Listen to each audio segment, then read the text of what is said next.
இன்றைக்கி தீரனோட பர்த்டே அன்றைக்கி என்ன பண்ணோன்னு சொல்லி பார்க்கலாங்களா? அந்த விளாக் தான் இன்றைக்கி, வாங்க பார்க்கலாம்.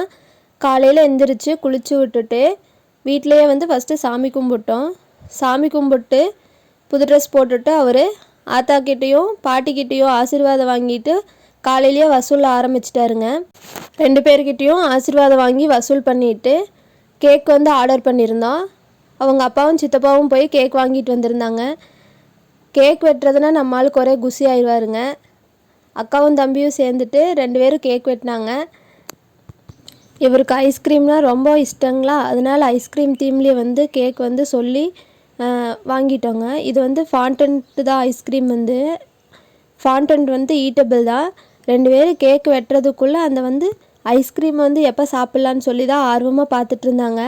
கேக் கட்டிங் முடிச்ச உடனே 2 பேரும் ஃபஸ்ட்டு எடுத்ததே வந்து மேலேருந்து ஐஸ்கிரீமை தான். கேக் வெட்டி முடிச்ச உடனே அக்கா வந்து கிஃப்ட்டு கொடுத்தா. கேக் சாப்பிட்றத மறந்துட்டு கிஃப்ட்டு வாங்குறதுக்கு ஆர்வத்தில் போயிட்டார். எப்பவுமே வந்து கேக்கு தான் ஃபஸ்ட்டுன்னு சொல்லி வருவார். இப்போ அக்கா கிஃப்ட்டு கொடுத்த உடனேயே அதை பிரிக்கிறதுக்காக அந்த பக்கம் போயிட்டார். இல்லைன்னா கேக் சாப்பிட்டு தான் அடுத்த வேலையாக இருப்பார்.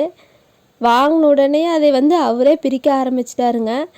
பாதி வரைக்கும் பிரித்தது, அதுக்கு மேலே பிரிக்க முடியலையாட்டிருக்குது. நம்மக்கிட்ட கொடுத்து பிரித்து வாங்கி அதில் என்ன இருக்குதுன்னு பார்த்ததுக்கப்புறந்தான் வந்து அவருக்கு ஒரு மனசு திருப்தியாக வந்தது.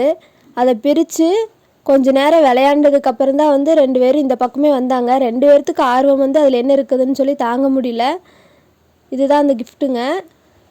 கிஃப்டெல்லாம் வாங்கிட்டு கேக்கெலாம் சாப்பிட்டு சரி பால்வாடி போயிட்டு அவங்க கூட படிக்கிற பசங்களுக்கெல்லாம் வந்து சாக்லேட் கொடுத்துட்டு வந்துடலான்னு சொல்லிட்டு கடல மிட்டாய் தான் வாங்கிட்டு போனோம்.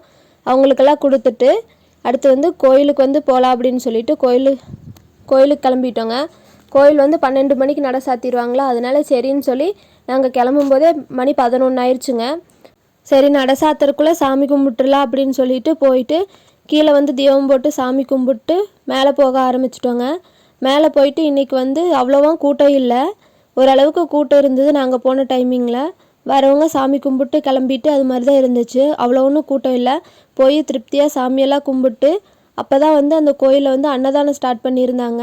அன்றைக்கி தான் 2வது நாள். எங்களுக்கும் அந்த அன்னதானத்துக்கு வந்து டோக்கன் கிடச்சிது. நல்லா திருப்தியாக வந்து அன்னதானமும் சாப்பிட்டு நாங்கள் திரும்பும்போது மணி 12, நடையும் சாத்திட்டாங்க. சாமி கும்பிட்டு சாப்பிட்டு அங்கேயே வீட்டுக்கு வந்தாச்சுங்க. வீட்டுக்கு வந்து கொஞ்சம் நேரம் ரெஸ்ட் எடுத்துகிட்டு ஒரு மதியத்துக்கு மேலே அம்மா வீட்டுக்கு போகலாம் அப்படின்னு சொல்லிட்டு கிளம்பிட்டோங்க.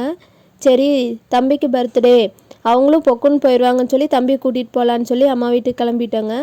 இந்த வீடியோ உங்களுக்கு பிடிச்சிருந்துன்னா மறக்காமல் சப்ஸ்கிரைப் பண்ணி சேனலை வந்து சப்போர்ட் பண்ணுங்கள்.